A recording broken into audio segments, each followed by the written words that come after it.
Yan po ang ating gagamitin sa pagigisa po ng ating pansit, sibuyas po at bawang, kabote, ang ating pong carrots, repolyo at ating karne.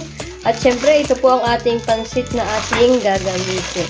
Ayan, tara po, samahan niyo po ako. Tayo po ay magigisa na. Init po tayo ng kawali. Kasunod po is, maglagay po tayo ng konting-konting mantika lamang. Ayan. Kasi malangis na po yung ating ilalahok na baboy.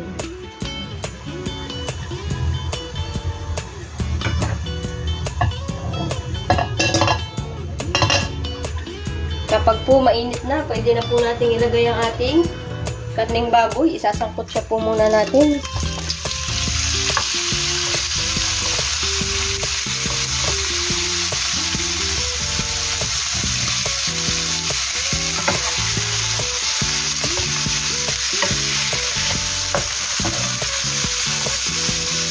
Gantong baboy po ang aking inilalaho kasi mas malasa.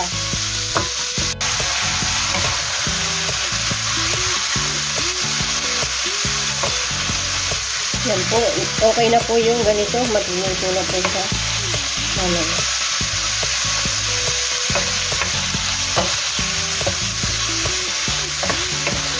Ilagay po muna natin sa tabi at igigisa naman po natin ang ating sibuyas.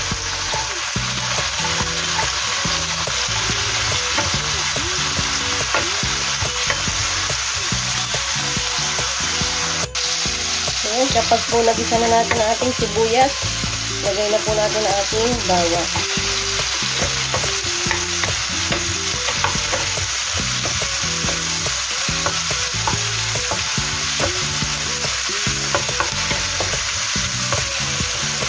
Lagyan na po natin.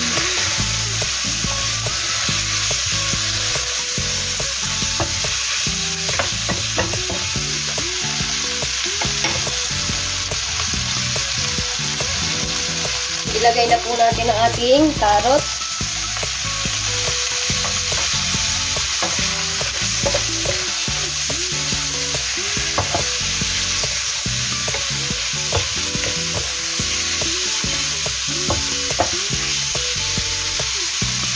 Ilagay na din po natin ang ating kabote.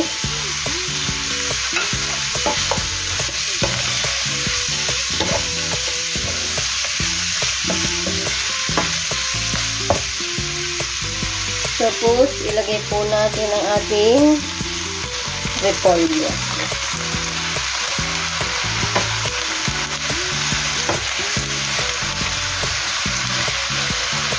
Lagyan po natin ng isang kutsarang toyo.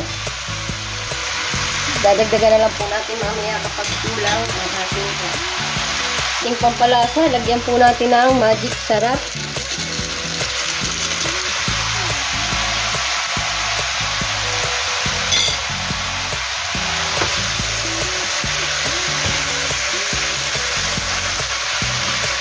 Hayaan lang po natin lumabas ang atas. Lagyan din po natin ng black pepper.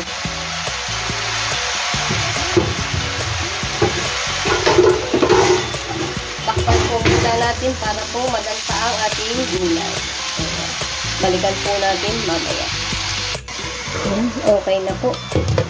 Nakita nyo po, oh, lumabas na po yung katas ng mga gulay. Ayan.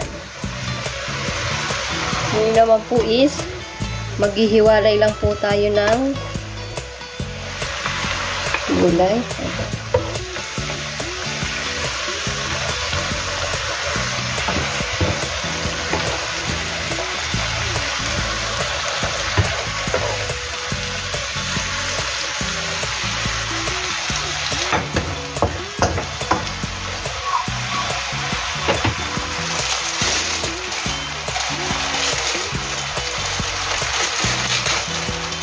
Ngayon naman po is ilalagay na po natin ang ating pansit.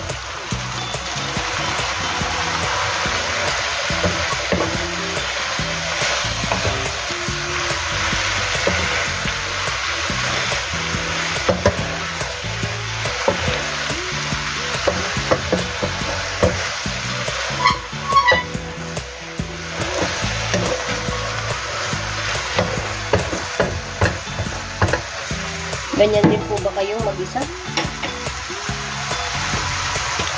Takpan po muna natin. Mamaya po natin lalagyan ng konting sabaw. Yan, kapag po ganyan na. Haluin lang po ulit natin.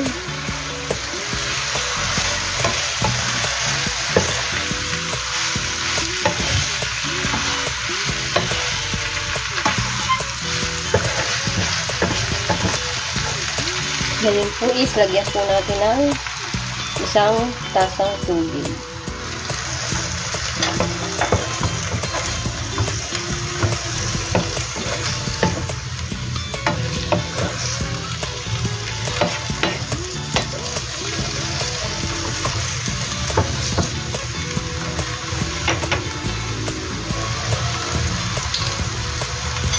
At po tayo ng toyo pa.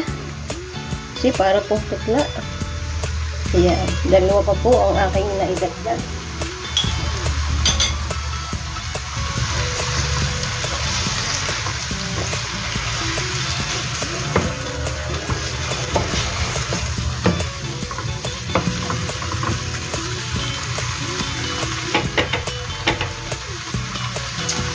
Takpan po ulit natin. Yan, pakakati-katihin lang po natin ng konti at luto na po ang ating pansit.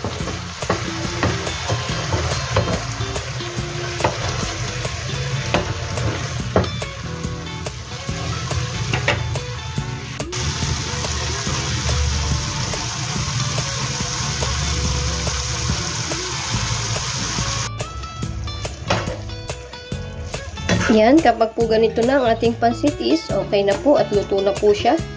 Pwede na po natin siyang iserve sa ating hapunan. Ayan.